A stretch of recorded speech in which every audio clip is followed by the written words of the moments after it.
a dishwasher that won't drain, and this is a really fast, like 1 minute quick repair that often works. And this is to clear the air gap, which is part of the drain mechanism. It sometimes gets stuff caught in it.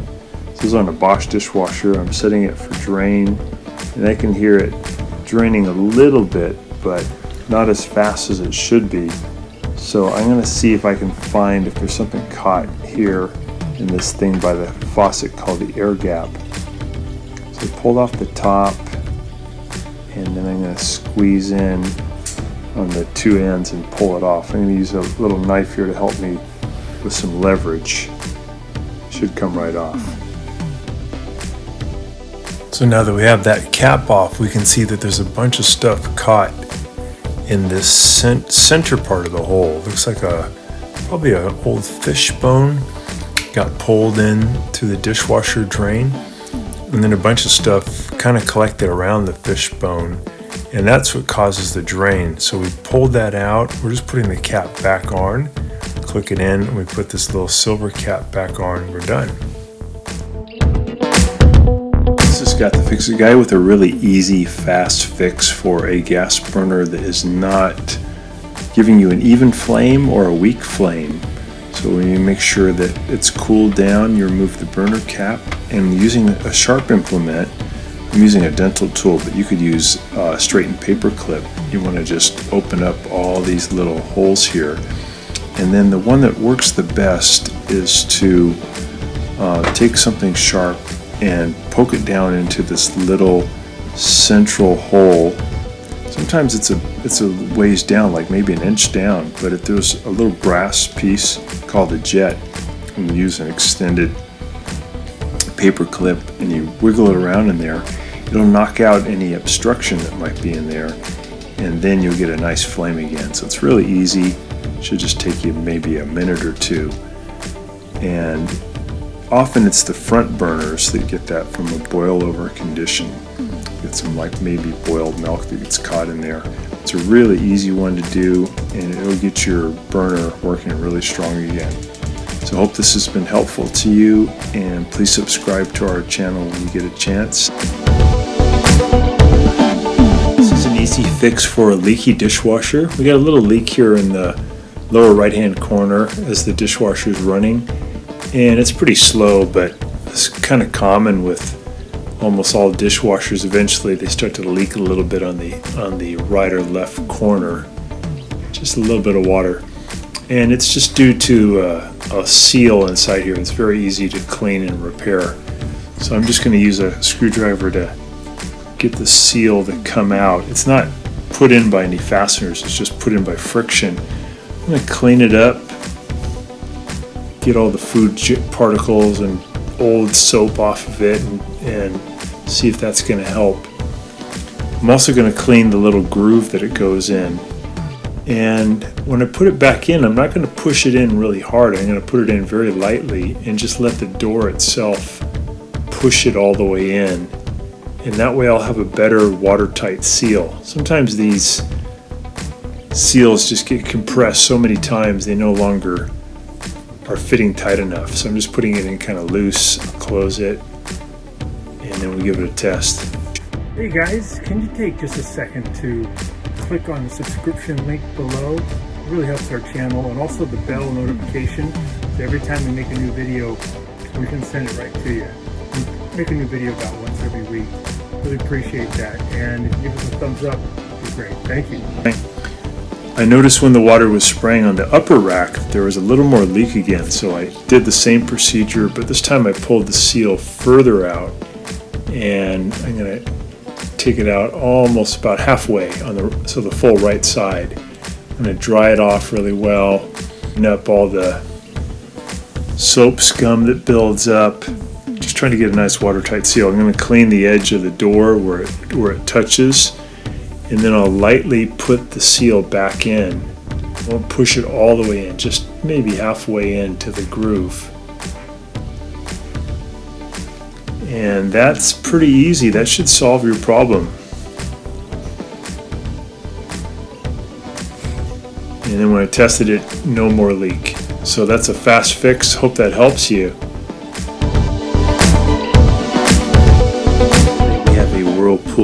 washing machine that isn't draining, or it might be draining slowly. You might even get an error message. So this is pretty easy repair. I've lifted the machine up onto my plastic case to give me a little bit more room to take off this front panel. It just helps you to get into where the 1/4" screws are. And once you remove those, you can pull the panel off. And then you have a nice little coin trap here that you can pull out. You might find that there's some stuff caught in there that's just keeping it from draining fast enough, or maybe it's just not draining at all, and it just catches coins and things over time. So I started the cycle, and then I pressed the spin speed button to go to the highest speed, and then I press start, and then I'm just letting it try to drain, and it's just barely draining the water. So I'm going to put the front panel underneath where the coin trap is, and then I'll open up the coin trap and let some of that water drain into the front panel, and then I can dump that water out. So sometimes you have to do this a few times, where you fill the front panel and then you dump the water out. You go back and forth to get all the water to get out. You could also use a bucket, but this fits in really good right underneath this coin trap. This is a really cool design. You just grab this and turn counterclockwise and the water will come out. Be a little careful though. If you feel like too much water is coming out, you can just tighten it back up and that'll stop the water. So I just had a little water left in there, pulled the coin trap out, and then I noticed there's this big sticker that was in there, and I think that was keeping it from draining. And there's some coins and bobby pins and stuff. That's normal. I've often found socks get pulled in here and cause it to not drain, especially like small baby socks. Like for a newborn is very common. I'm reaching in with my finger into the right where there's a little hole, and there's a drain impeller in there that I want to feel that it can turn. Sometimes you can get like a rubber band or a hair tie wrapped around the impeller, and then it won't turn. It's easy to fix though. You can actually grab it with some needle nose pliers. This one, the impeller was turning really good, so it's just that big sticker was in the way. So I'm just going to turn this now clockwise as tight as I can, so it's a nice watertight seal. Pretty seldom do you ever have to replace the drain motor. It does happen, but it's not too often. So I'm putting the front panel back on, push it in really hard to give it a little bit of a heel of hand to lock it in, and I'll put those two screws back in. Again, putting this whole thing up on a 2x4, or in this case this little plastic case, definitely helps you to get into where those screws are, otherwise it's kind of hard to do. With a dryer that takes way too long to dry, and this is outside the house where the dryer vent tube leaves the house, and I'm noticing that there's a screen in front of the vent tube that's really clogged. So I'm going to remove the screen and see if I can fix it.